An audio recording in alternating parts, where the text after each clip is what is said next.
Good morning class 9th. In previous lecture I taught you many properties of the circle. Okay, today we will also learn some more properties related to circle. Now you can see on the screen the 8th point is degree measure of an arc. Okay, so the meaning of the degree measure of an arc is the measure of the angle made by the two end points of the arc with the center. Okay, you can see in diagram P and Q makes two arc. One arc is PQ minor arc and another arc is PRQ major arc. Okay, but we can talk about minor arc. Minor arc form angle theta. Okay, you can see with the center. So we can write here angle POQ is equal to theta degree is an angle made by the arc. Okay, now the second point is semicircle. What is the meaning of semicircle?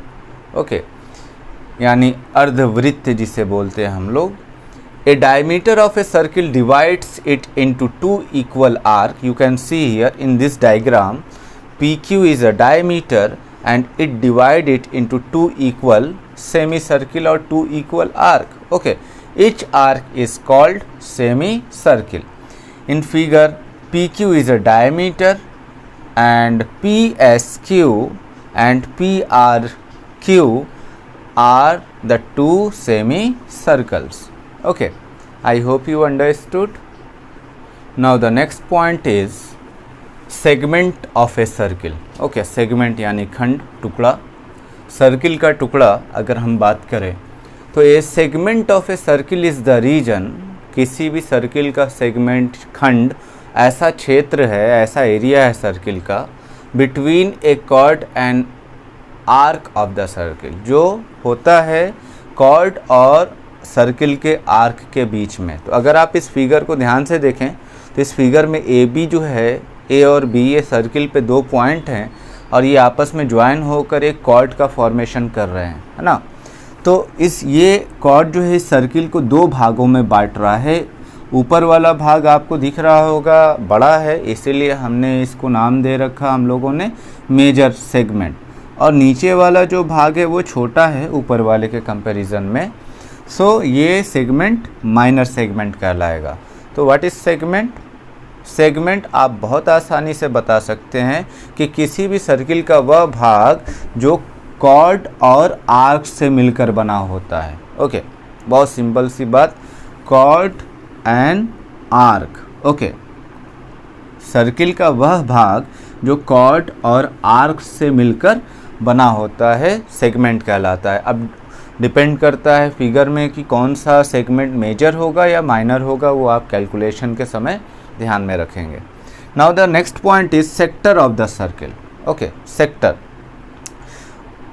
Sector of a circle is the region between an arc and the two radii. Okay, joining the centre to the end point of the arc. तो आप देख सकते हैं इसमें अगर हम लोग इस डायग्राम को फोकस करें तो यहाँ ए और बी हमारे दो पॉइंट्स हैं और ये दो पॉइंट्स जो है कि सेंटर से मिल रहे हैं. ओके, तो ये ओ ए एंड ओ बी क्या होंगे? रेडियस होंगे और रेडियाई होंगे.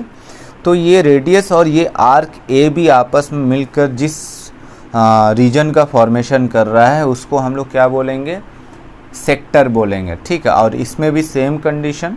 तो आप देख सकते हैं किस कंडीशन में मेजर सेक्टर कहलाएगा, किस कंडीशन में माइनर सेक्टर कहलाएगा. ओके, तो हम लोगों ने इस बात को समझ लिया कि सेगमेंट और सेक्टर में क्या फ़र्क है.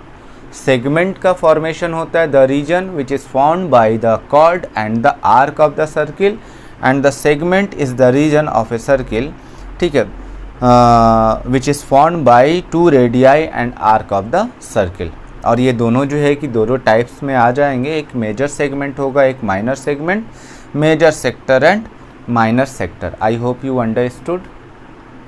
Now the last two points, congruent arc and congruent circle. Okay, congruency का मतलब आप सभी को मालूम है, ट्रायंगल में आप लोगों ने काफ़ी अच्छे से समझ लिया है.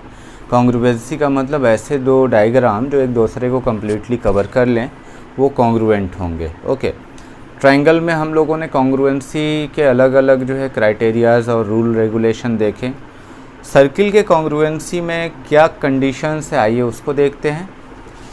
कॉन्ग्रुएंट आर्क, आप किसी भी दो सर्किल में आर्क को कॉन्ग्रुएंट किस कंडीशन में कहेंगे, या एक सर्किल में भी आर्क का फॉर्मेशन हो सकता है। Okay, two arcs of a circle are congruent if they have the same degree major.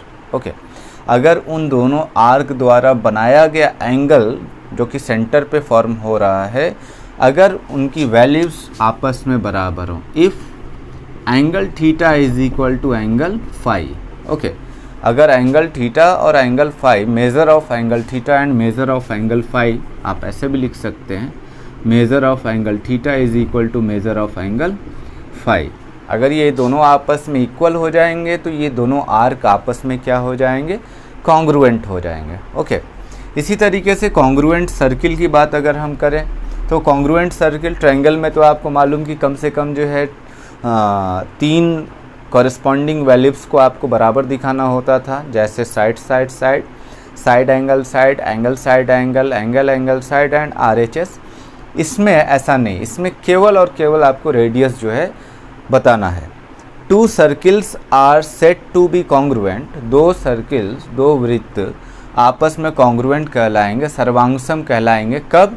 If and only if, केवल और, है ना, केवल दे हैव इक्वल रेडियाई, अगर उनके जो त्रिज्या है, रेडियस है, आपस में इक्वल हो। जैसे कंडीशन हम लगा सकते हैं हम लोग, if R1 is equal to R2, अगर R1 और R2 का जो है लेंथ सेम हो जाए तो ये सर्किल आपस में कॉन्ग्रुएंट हो जाएंगे। और आप इसे दिखा सकते हैं, circle of radius center O and radius R1 is congruent to circle of center O dash and radius R2। Okay, इस तरीके से आप कॉन्ग्रुएंट प्रूफ कर सकते हैं केवल एक कंडीशन पे, जब आपको उनके रेडियाई आपस में इक्वल मिल जाए। Okay, I hope you understood. अभी आप सभी को मालूम कि लाइव क्लासेस जो है शुरू होने जा रही है, और मंडे से जो है आप लोगों की लाइव क्लासेस शुरू हो जाएंगी। मुझे जहाँ तक लगता है लाइव क्लासेस जो है कि अजय सर अटेंड करेंगे आप लोगों की। ओके, तो बी रेडी, और आप लोग जो है कि तैयार रहिए और अच्छे से पढ़ाई कीजिए। Okay, thank you for watching.